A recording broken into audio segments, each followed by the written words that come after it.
Why do some people do so well in life, while so many more do not? And the first thing let's talk about is the magic word. The experts call it the most important word as far as the results we get from life are concerned in this or any other language. And that word is attitude. It is our attitude toward life which will determine life's attitude toward us. Let's face the fact honestly that we shape our own lives, and the shapes of them will be determined by our attitudes. A person with a poor attitude toward learning, for example, isn't going to learn much until he changes his attitude. If we take the attitude that we cannot do something, we generally will not do it. An attitude of failure, and we're whipped before we start. So we know then that what we receive from life, what we accomplish or fail to accomplish, is due in large measure to our overall attitude. William James of Harvard University put it this way: "The greatest discovery of my generation is that human beings can alter their lives by altering their attitudes of mind." And isn't it wonderful that we have this measure of control? Before we start talking about our attitude toward the world, let's talk about our attitude toward ourselves, since it is the attitude we take toward ourselves which determines our attitude toward the world. Now, right here we come to a rather strange fact. We're so familiar with ourselves, we tend to take ourselves for granted. We tend to minimize the things we can accomplish, the goals we can reach, and for some equally strange reason, believe others can accomplish things in our field which we cannot. There are literally millions of human beings living narrow, darkened, frustrated lives, living defensively, simply because they take a defensive, doubtful attitude toward themselves, and as a result, toward life in general. Many people are suspicious of and oppose change, yet change is the one thing in life on which we can absolutely count. People who stay young all the years of their lives not only welcome change, but see it for what it really is: new opportunity, new chances for further fulfillment. Attitude is a reflection, a result of a person's will. It is incalculably powerful. It can bring about marvelous results for us, but we need to train it patiently, day by day. Now let's talk about the attitudes of people who are successful. The top 5% of the people who go sailing through life from one success to another, and who, even when they fail at something, shrug it off and head right out again. No matter who the person is or what he does, men and women in sales, business executives, people in all the professions, wives and mothers, students, top people in the armed forces, public servants, men and women in the service of religion, working men and women in all fields of endeavor, wherever you find a person doing an outstanding job and getting outstanding results, you will find a person with the right kind of attitude. These people take the attitude toward themselves that they can accomplish what they set out to accomplish, that there's no good reason on earth why they can't be competent, successful.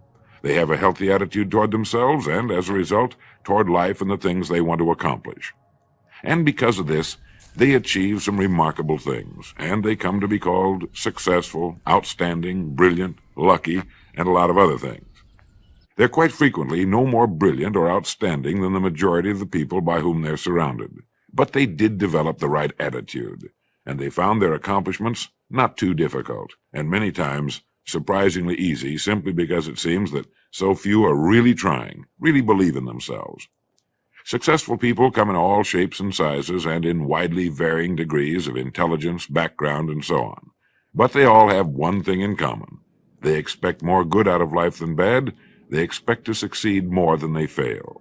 If you want something worthwhile, take the attitude that there are a lot more reasons why you can have it than there are that you cannot, and set out to earn it. Go after it, work at it, ask for it, and 9 times out of 10, you'll get it. Our environment is really a mirror of our mental attitude. If we don't like our environment, we have to change our attitude first. Now, the world plays no favorites. It's impersonal. It doesn't care whether we change or not. Adopting a good, healthy attitude toward life doesn't affect the world and the people in it nearly as much as it affects us. It would be impossible to even estimate the number of jobs which have been lost, the number of promotions missed, the number of sales not made, the number of marriages ruined by poor attitudes. But you can number in the millions the jobs which are held but hated, the marriages which are tolerated but unhappy, all because of people who are waiting for the world and others to change toward them, instead of being big enough and wise enough to at least make a test which will prove beyond any shadow of a doubt where most or at least a big part of the trouble lies. Studies made of the lives of literally thousands of successful people have shown that they radiate confidence, assurance, they expect success, and they get success. You can spot these people by the way they walk, by the way they look and act. You can feel it about them when they enter a room. They may be short and fat, or tall and thin, or any combination in between, but they have about them the attitude of success. Right now, I want you to realize, if you don't already, that in 5 years or less, you can get right to the top of the work you're now doing. I know this, but the important question here is, do you know this? The minute you do know it, you'll have this right attitude I'm talking about. The easiest and most effective means of forming a good attitude habit is to begin to act as though you have a good, positive, expectant attitude toward life. That's right. Begin right now to walk, act, and look as though you belong to this group. If you're already in the top 5%, you'll know what I mean. If you've never tried it, you'll be amazed at what happens. Actions trigger feelings, just as feelings trigger actions. Now, let me tell you of a little test you can make which will prove beyond any shadow of a doubt that a good attitude can change a person's life as dramatically as walking from a darkened room into the bright, clear light of day. Not long ago, I read a line which went, "Life is dull only to dull people." This is true, but it also could have read, "Life is interesting only to interesting people," or "Life is successful only to successful people." And what I'm trying to say is that you must first become, mentally, from an attitude standpoint, that which you wish to achieve. A famous restaurateur was being interviewed by a reporter who asked, "When did you become successful?" He replied, "I was successful when I was sleeping on park benches, because I knew what I wanted to do and that I would do it." In short, his attitude had been one of success, of expecting success, long before the material, the tangible rewards of success had been earned.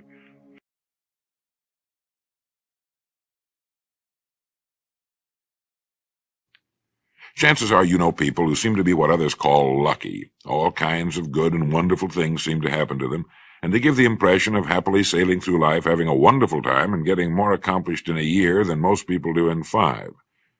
This has been figured out fairly scientifically, and if anyone will conscientiously go about the test I'm going to recommend, and stay with it every day for the next 30 days without fail, that person can join this small, happy, and extremely productive group of people. He'll find himself becoming lucky, as they say, and most of his problems will pretty well take care of themselves. Of this you can be sure. The results will be nothing short of amazing. Now, it makes no difference how good a person's attitude has been in the past. Anything can be improved upon, and it's the small refinements upon something already good that makes it great. So here's the test. For the next 30 days, act toward the world, everything and everyone with whom you come in contact, with the attitude which represents the kind of results you want to achieve. That is, if the result you want is more success in what you're doing, act as though you are already in possession of the success you seek. If you want others to treat you with admiration and respect, treat others with admiration and respect first. Have you ever stopped to think of this? Every human being on earth is the most important human being on earth as far as he or she is concerned. You may never get anyone to admit it, but it's a fact. So for the next 30 days, treat every person with whom you come in contact as the most important person on earth, remembering as you do so that as far as that person is concerned, he is. Now, the reason I say treat everyone in this fashion is mainly because this is the way human beings ought to treat each other, and because it will help you form a habit that will bring you amazing and delightful results for the rest of your life. Have you ever noticed that the higher you go in any organization of value, the nicer the people seem to become?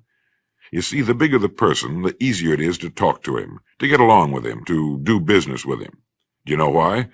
It's because he's got a good attitude, and people with the best attitudes just naturally gravitate toward the top. So for 30 days, act toward others and the world at large in exactly the same manner you want the world and others to act toward you. Treat your wife or husband as the person he or she really is, the most important person in your life. The same with the children. Carry out into the world each morning for 30 days the kind of attitude you would have if you were the most successful human being on earth. And notice how it quickly develops into an habitual attitude. When a person does this, he should realize he has already placed himself on the road to what he seeks. He is right now in the top 5% of the people in this or any other country. He has prepared the ground and planted the seed. He has made of himself a magnet, an embodiment of that which he seeks. Before metal can be cast into a desired shape, the mold, the expectant receptacle, must first be fashioned. Before a building can be erected, the excavation must be made and the foundation laid.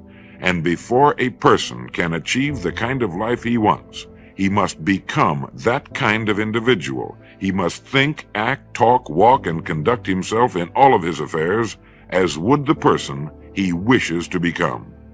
He is then actually that person, and the things that person would have and do will naturally come to him.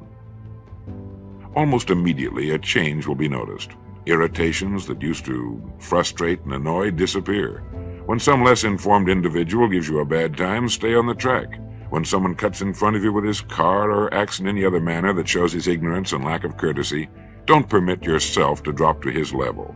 Pity him, for that's what he really deserves. That's the very group a person doesn't want to belong to. And if he acts like them, well, let's face it, he belongs with them.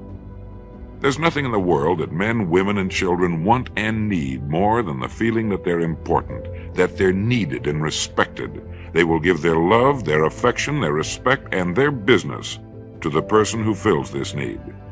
So the magic word is attitude.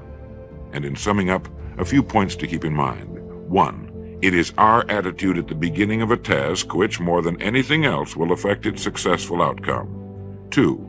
It is our attitude toward life which determines life's attitude toward us. 3. We are interdependent. It is impossible to succeed without others, and it is our attitude toward others which will determine their attitude toward us. 4. Before a person can achieve the kind of life he wants, he must become that kind of individual. He must think, act, talk, walk, and conduct himself in all of his affairs as would the person he wishes to become. 5. The higher you go in any organization of value, the better will be the attitude you'll find. 6. Your mind can hold only one thought at a time, and since there's nothing at all to be gained by being negative, be positive. 7. The deepest craving of human beings is to be needed, to feel important, to be appreciated. Give it to them, and they'll return it to you. 8. Look for the best in new ideas. As someone said, I've never met a person I couldn't learn something from. 9.